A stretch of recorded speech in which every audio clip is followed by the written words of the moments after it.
सबसे पहले हम सभी के प्रेरणा के स्रोत, हम सभी के आदर्श, शोषित वंचित समाज के मसीहा, दुनिया के सर्वश्रेष्ठ विद्वानों में से एक के भाग्य विधाता व संविधान निर्माता बोधिसत्व डॉक्टर बाबा साहेब भीमराव अम्बेडकर जी के चरणों में नमन बंदन अभिनंदन करता हूं।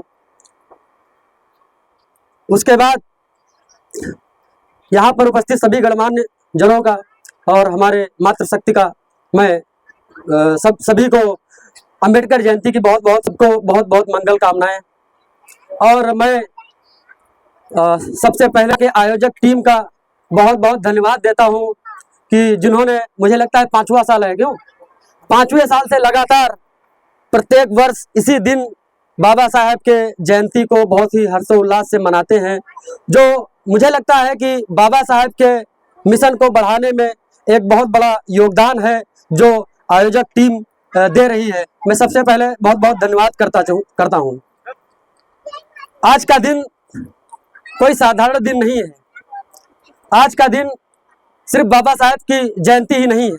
14 अप्रैल सिर्फ बाबा साहेब की जयंती के रूप में हम लोग नहीं देख रहे हैं। आज का दिन एक ऐसा दिन है जिस दिन एक ऐसा बीज अंकुरित हुआ था, जिस बीज को जैसे ही अंकुरित हुआ उसको अनेकों बार कुचलने की कोशिश की गई, अनेकों बार दबाने की कोशिश की गई, लेकिन जिसको उगना होता है, जिसको आगे बढ़ना होता है, वो इन सभी चीजों से कभी भी जो है हारता नहीं है। और वो बीज ऐसे विशाल वृक्ष के रूप में बन करके तैयार हुआ, जिस विशाल वृक्ष ने भारत को ऐसा संतुलित फल दिए, ऐसा संतुलित भोजन दिया जिसे हम लोग संविधान के रूप में देखते हैं। और वो पौधा, वो वृक्ष, विशाल वृक्ष कोई और नहीं, हमारे बाबा साहेब डॉक्टर भीमराव अम्बेडकर जी थे, जिन्होंने एक ऐसा वृक्ष, एक ऐसा संतुलित आहार देते हैं जो सभी के लिए, सेहत के लिए भी अच्छा है, समाज के लिए भी अच्छा है और राष्ट्र के लिए भी अच्छा है। आज हम राष्ट्र की एकता व अखंडता में विश्वास करते हैं और राष्ट्र की एकता में विश्वास करते हैं, तो इसके पीछे कहीं ना कहीं बाबा साहेब का दिया हुआ संविधान है।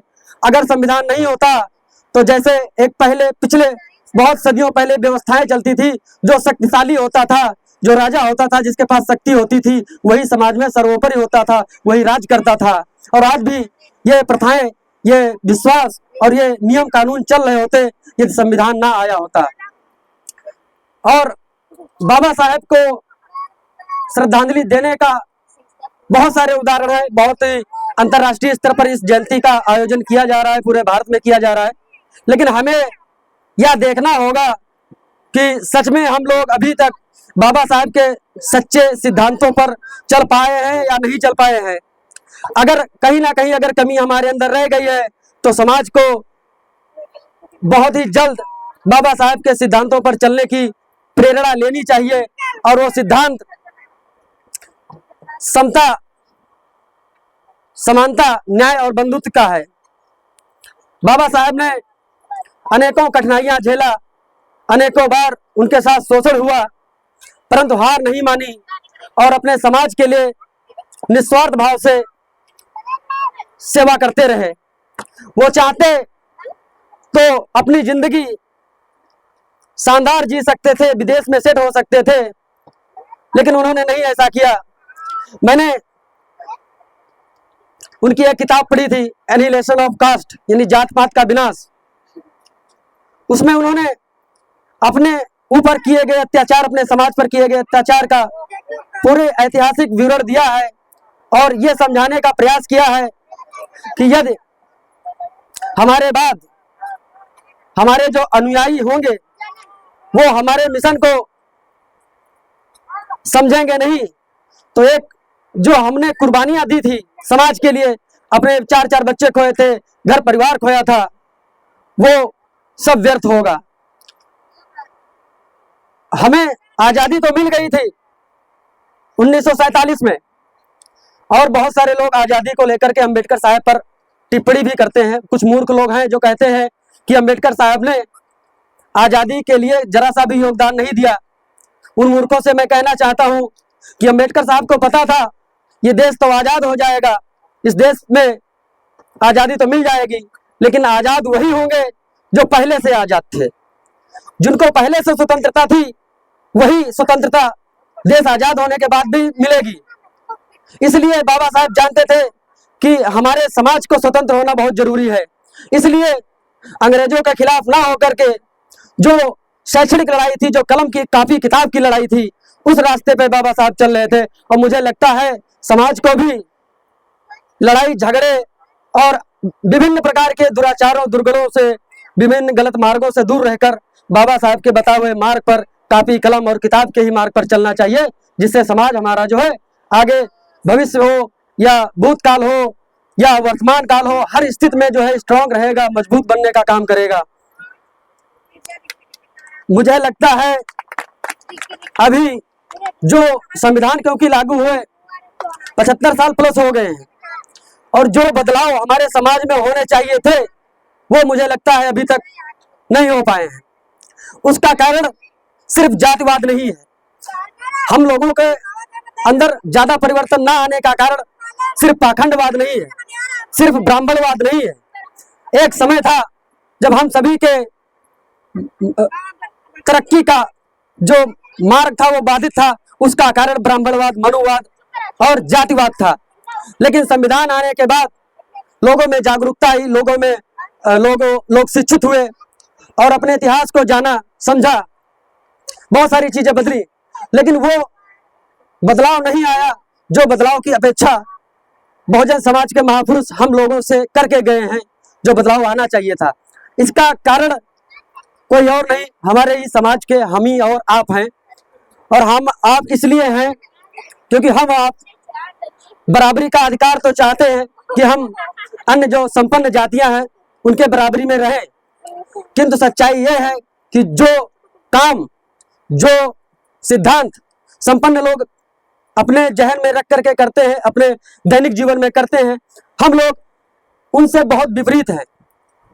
आप संपन्न जो अपने समाज में देख लीजिए, जो संपन्न जातियां हैं उनका रहन सहन कैसा है, उनकी सोच कैसी है, वो कैसे रहते हैं, वो अपना दैनिक जीवन कैसे जीते हैं, और हम लोग कैसे जीते हैं, इस पर हमें विचार करना चाहिए।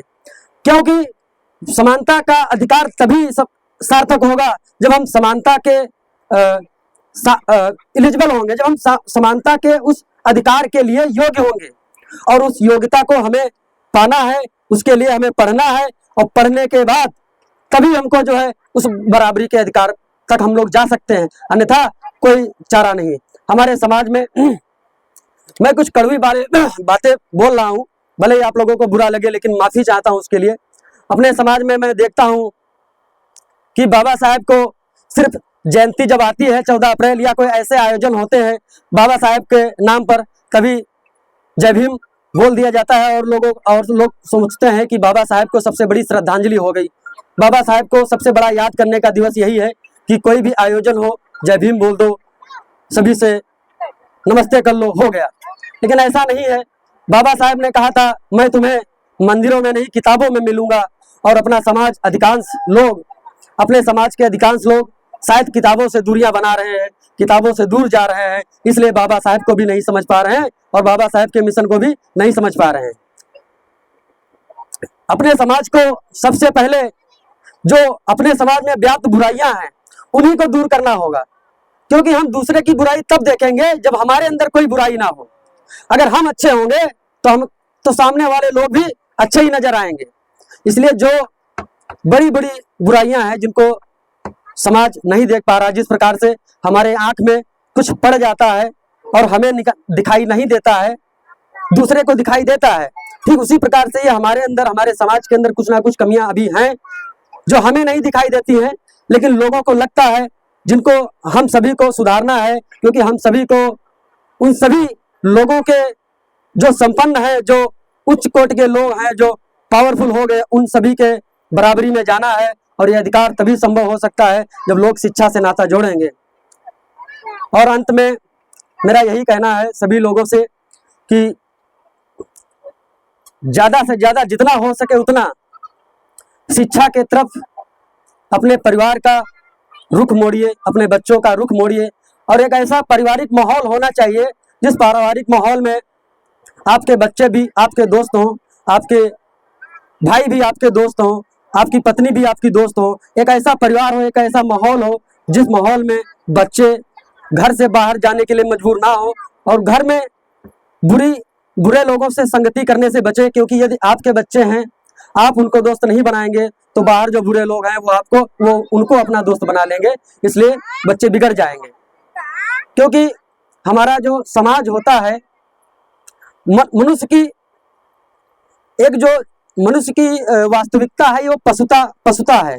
आप जब मनोविज्ञान पढ़ेंगे या कोई बड़े बड़े दर्शन शास्त्रियों को पढ़ेंगे तो सबसे पहले आपको यही सीखने को मिलेगा कि मनुष्य एक पशु के समान है। उसका जन्म समाज में होता है। जिस प्रकार एक पशु का जन्म होता है, एक जानवर का जन्म होता है, उसी प्रकार से मनुष्य का भी जन्म होता है। लेकिन मनुष्य उन सबसे अलग इसलिए है क्योंकि मनुष्यों का एक समाज है। उन लोगों से अलग इसीलिए है क्योंकि अपने लोगों का एक समाज है। पशुओं में समाज नहीं होता है। अगर बच्चा जन्म ले और उसको किसी ऐसे चारागाह या ऐसे जंगल में डाल दिया जाए जहां पर पशु रहते हो, जंगली जानवर रहते हो, तो मुझे नहीं लगता कि बच्चे के अंदर सभ्यता वो आ पाएगी जो हमारे समाज में हम लोगों के अंदर, हमारे बच्चों के अंदर, आपके अंदर आती है। तो सबसे पहले जरूरी यह है कि समाज का एक अच्छा वातावरण होना चाहिए, और वातावरण हमारे जो है पारिवारिक सामाजिक वातावरण पर डिपेंड करता है। बाबा साहब को समझने का, बाबा साहब को पढ़ने का, बाबा साहब के मार्ग पर चलने का सबसे अच्छा सिद्धांत यही है। जब आप शिक्षित हो जाएंगे, जब आप तर्कपूर्ण सोचेंगे, तर्कपूर्ण तभी सोचेंगे जब अपना समाज शिक्षित होगा, और शिक्षा जब आएगी तो लोगों के अंदर आपके प्रति सम्मान बढ़ेगा। जो लोग आपके प्रति अनादर का भाव रखते हैं वो भी सम्मान करेंगे जब आप उनसे योग्य होंगे, ताकतवर होंगे। क्योंकि आपने ये कभी नहीं सुना होगा जो ताकतवर है उसका शोषण हुआ। हमेशा कमजोर का शोषण होता है। कमजोर चाहे दलित वर्ग में हो, पिछड़े वर्ग में हो, या चाहे सामान्य वर्ग में हो, हमेशा कमजोर के साथ शोषण होता है। और कमजोर सबसे ज्यादा अपने ही दलित समाज और पिछड़ी जातियों में है, इसलिए उनके साथ शोषण भी ज्यादा होता है। तो इसलिए ज्यादा से ज्यादा सभी लोगों से निवेदन है कि कोशिश करें कि जितना हम लोग अपने आप को संपन्न कर लें उतना ही बेहतर होगा, उतना ही हम तरक्की कर लेंगे, और उतनी ही बाबा साहब के लिए श्रद्धांजलि होगी। बहुत बहुत धन्यवाद। मैं अपनी वाणी को विराम करता हूँ।